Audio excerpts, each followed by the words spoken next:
রাসূল আকরাম সাল্লাল্লাহু আলাইহি সাল্লাম বলতেছেন, জিব্রাইল তাহলে কিভাবে যাব? আল্লাহর হুকুম থেকে আরেকটি যানবাহন চলে আসলেন। যেই যানবাহনটা একবারে আল্লাহর কাছে রাসূলকে নিয়ে গেল সপ্তম আসমানে। সেখানে নিয়ে যাওয়ার পরে আল্লাহ রাব্বুল আলামিনের আরশের কাছে নিয়ে যাওয়ার পরে একটা পর্দা ভিতরে দেওয়া হলো। কি দেওয়া হলো? পর্দা। এই পাশ থেকে রাসূল, ওই পাশ থেকে আল্লাহ। এবার আল্লাহ পাক রাসূলকে সালাম দিতেছেন। দেখেন কত মর্যাদার একটা নবী আমরা পেয়েছি। রাসূলকে আল্লাহ তাআলা সালাম দিতেছেন, আমরা পড়ি কিন্তু তাহিয়াতু লিল্লাহি ওয়াস সালাওয়াতু ওয়াত তাইয়্যিবাতু আসসালামু আলাইকা, পড়ি না? আল্লাহ নিজেই রাসূলকে সালাম দিলেন, আসসালামু আলাইকা আইয়ুহান নাবিয়্যু ওয়া রাহমাতুল্লাহি ওয়া বারাকাতুহু।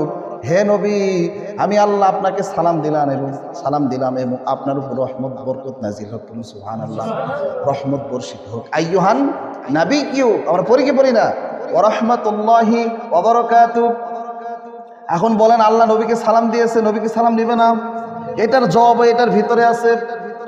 রাসূল আকরাম সাল্লাল্লাহু আলাইহি সাল্লাম বলতেছেন, আসসালামু আলাইনা ইয়া ইবাদিল্লাহিস সলিহিন। সুবহানাল্লাহ পড়ুন। হে আল্লাহ, আমি আপনার সালাম সুদরে গ্রহণ করলাম। তখন আল্লাহ এবং রাসূল আরশের মাকামে পড়তেছেন, আশহাদু আল্লা ইলাহা ইল্লাল্লাহু ওয়া আশহাদু আন্না মুহাম্মাদান আবদুহু ওয়া রাসূলুহু। সুবহানাল্লাহ পড়ুন।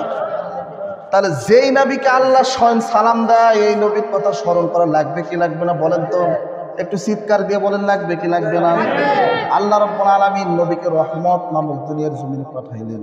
পাঠানোর পর আল্লাহ তাআলা কোরআনের ভাষায় বলে দিলেন, ওয়ামা আরসালনাকা ইল্লা রাহমাতাল লিল আলামিন।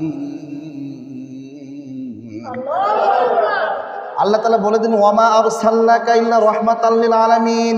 হে দুনিয়ার মানুষ, তোমরা শুনে নাও, আমি আমার নবী মুহাম্মদ সাল্লাল্লাহু আলাইহি সাল্লামকে তোমাদের জন্য রহমত স্বরূপ পাঠাই দিলাম। এই জন্য আল্লাহ রাব্বুল আলামিন আয়াতের ভিতরে আমাদের নবীজিকে আবেদ বলে ঘোষণা করেছেন। সুবহানাল্লাহ। তার মানে বোঝা গেল যে আবেদ হইতে হলে এমন একজন আবেদ হতে হবে যিনি মুহাম্মদ, তার মতো আবেদ যদি আমরা কেউ হইতে পারি, তাহলে আমরা দুনিয়াতে জান্নাতের সার্টিফিকেট পাবো। সুবহানাল্লাহ। কথা বলেন ঠিক কিনা? আবেদ শব্দের অর্থ ইবাদতকারী। কি? ইবাদতকারী যে সব সময় আল্লাহ তাআলার কি করে? ইবাদত করে। হাদিসের ভিতরে আসছে, একজন আলেম, তিনি যদি হক্কানে আলেম হন, আলেম যদি সারা রাত ঘুমায়, সারা রাত ঘুমানোর পর যে সওয়াব পেল, একজন আবেদ, সে শুধু কোনো কোরআন শিক্ষা করে নাই, কিন্তু আল্লাহ তাআলাকে বিশ্বাস করে, নবীকে ভালোবেসে, আল্লাহ তাআলার প্রতি ঈমান রেখে সারা রাত নামাজ পড়ে। এরকম আবেদ যদি সারা রাত নামাজ পড়ে, ওই আলেম সারা রাত শুয়ে থেকে যে সওয়াব পেল, এই আবেদ সারা রাতে ইবাদত করে তার থেকে কম সওয়াব পায়। বলো সুবহানাল্লাহ। তার মানে বোঝা গেল একজন হক্কানে আলেমের দাম আবেদের থেকেও বেশি, কিন্তু আলেমের দাম তো আর নবীর থেকে বেশি নয়। কথা বলেন ঠিক কিনা? আলেমরা হচ্ছে নবীদের ওয়ারিস, আল উলামা ওয়ারাসাতুল আম্বিয়া। কথাটা বোঝেন নাই? আলেমরা হচ্ছে নবীদের ওয়ারিস। কেন ওয়ারিস তারা? একটা জিনিস খেয়াল করে দেখেন, আল্লাহ রাসূল আলেমদেরকে এই জন্য ওয়ারিস বলেছে যে আমি নবী যেটা পড়ি আলেমরাও তাই পড়ে। কথা বলেন না কেন? আমি নবী মুখে দাঁড়িয়ে রাখছিলাম, একজন আলেমও মুখে কি রাখে? দাঁড়িয়ে রাখে। আমি নবী সুন্নতের টুপি পরছিলাম, একজন আলেমও কি করে? সুন্নতের টুপি পরে। আমি নবী জুব্বা মোবারক পরছিলাম, একজন আলেমও কি পরে? জুব্বা পরে। তার মানে বোঝা গেল যে আলেমকে দেখলে নবীর কথা স্মরণ হয়, ওই হচ্ছে উলামা। আল উলামা ওয়ারাসাতুল আম্বিয়া, নবীদের কি ওয়ারিস। মানে যাকে দেখে মনে হবে যে নবীওয়ালা কাজ করতেছে, তাই হচ্ছে কি নবীর ওয়ারিস। আর এই দিন কিয়ামত পর্যন্ত জিন্দা রাখবে নবীদের ওয়ারিসরা। কথা বলেন ঠিক কিনা? তাহলে মুহাম্মাদের মতো আবেদ হতে হবে। কার মতো? মুহাম্মাদের মতো। আমরা কয়জন এখানে মুহাম্মাদের মতো আবেদ আছি দেখান তো? এখনই মসজিদে কথাগুলো শুনতেছি, ঠিক ঠিক বলতেছি, বাইরে যাই বলবেন যে আসছে। বুঝেন নাই? মানে এমনও সময় আছে ইমামেরও সমালোচনা করে।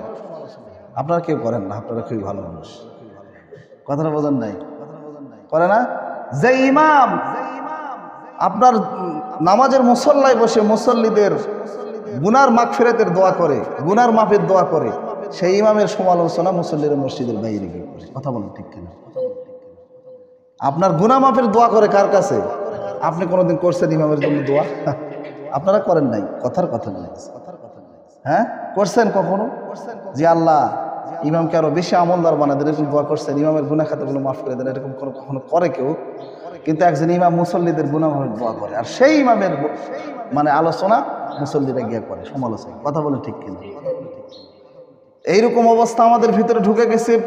জাহিলিয়াতের কামনা অন্তরের ভিতরে আমরা বসবাস করি। নবীকে ভালোবাসি, সেই ভালোবাসার কোনো দাম আছে বলেন? হ্যাঁ, আজকে আমার ছেলে সন্তান আমার কথা শোনেন, আমার কথার কোনো মূল্য দেয় না, দেয়? বলেন। তাহলে আপনি কিভাবে নবীওয়ালা হবেন? কিভাবে নবীর মতো আবেদ হবেন? আয়াতের ব্যাখ্যায় আমি দুইটা তাফসীর পেয়েছি।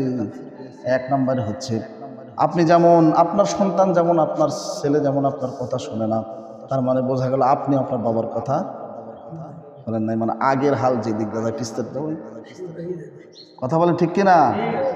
আপনি যদি আপনার বাবার কথা শুনতেন, আপনার সন্তান আপনার কথা শুনতো। আপনি যদি সে ছোট থাকা পর্যন্ত, ছোট থাকা কাল যদি আপনি নবীর সুন্নত মুখে রাখতেন, তাহলে সে ওই ছোট থাকতে নিয়ত করতো যে আমি আমার বাবার মতো সুন্নত রাখবো। কথা বলেন? কারণ প্রত্যেকটা সন্তান চায় তার বাবা তার কাছে আইডল। কথা বলেন ঠিক কিনা? হ্যাঁ, কিন্তু আপনি আপনার বাবার কথা শোনেন নাই। আপনি দাঁড়িয়ে রাখছেন 60 বছর বয়সে, আপনার সন্তানকে 60 বছর বয়সে রাখবে। আর একটু চাই, আর একটা ছিলি। কথা বোঝেন নাই? নাপিতের কাছে যা বলতেছে, দেরে আনা মেকআপ করে দে, একটা চামড়াগুলো ঢিল হয়ে গেছে, বুঝলেন নাই? এখন নাপিত কি করছে, চামড়া এমনভাবে দুই ধরে টানতেছে, মানে চামড়া ধরা যায় না, সেভ করে দিবে, খুঁজে বসাবে। কারণ চামড়া যে ঘোষ, যেখানে বসাবো ওখানেই কেটে যাবে। কথাটা বোঝেন নাই? নাপিতা এমনভাবে টাইনা ধরছে, মুরব্বীর চামড়া ঝুলা গেছে, তারপরে যা বলতেছে আমাকে না মেকআপ করে দেবে। কথাটা বোঝেন নাই? এই জন্য নাপিতদের নাম আছে নরসুন্দর। কি? তারা অসুন্দর মানুষকে কি করে দেয়? সুন্দর করে দেয়। এখন নাপিত যা বলতেছে, বুড়ার বেটা সারা জীবন তো দাড়ি কামাইলে, এখন একটু রাখো। বলতেছে বয়স হয়নি রে, হয়নি। চামড়া যে ঝুলা পড়ছে, চারে না পড়বে। কথাটা বুঝতে পারছেন? নবীর সুন্নত মুখে নাই, আপনি নবীর উম্মত কিভাবে দাবি করবেন বলেন? হ্যাঁ, এমনও হাদিসের ভিতরে আসছে যে একজন বান্দা মারা গেছে, তার আমলে কোনো ইবাদত বন্দেগীর কোনো আমল নাই, শূন্য, শূন্যর কোটায় দাঁড়িয়ে এসে মারা গেছে। কিন্তু একটাই আমল তার ছিল, তার মুখে নবীর সুন্নত দাঁড়িয়ে ছিল। সুবহানাল্লাহ। মারা যাওয়ার পরে মুনকার নাকির নামক একটা ফেরেশতা আসবে, আমরা শুনি নাই? দুইজন কিরামান কাতিবিনা ইয়ালামুনা মা তাফআলুন। মুনকার নাকির নামক দুইজন ফেরেশতা আসবে, এসে জিজ্ঞাসা করবে যে মান রব্বুকা, তোমার রবকে? কথাটা বোঝেন নাই? এরকম ভাবে যখন তাকে প্রশ্ন করা হবে, মান দিনুকা, তোমার দিন কি? মান নাবিউকা, তোমার নাবিকে? তখন ওই লোকটা কোনো উত্তর দিবে না, গিয়ে বলবে যে আমার প্রশ্নের উত্তর আল্লাহর কাছে গেলেই পাবে, ওখানে দেওয়া আছে। সুবহানাল্লাহ পড়ুন। কথাটা বোঝেন নাই?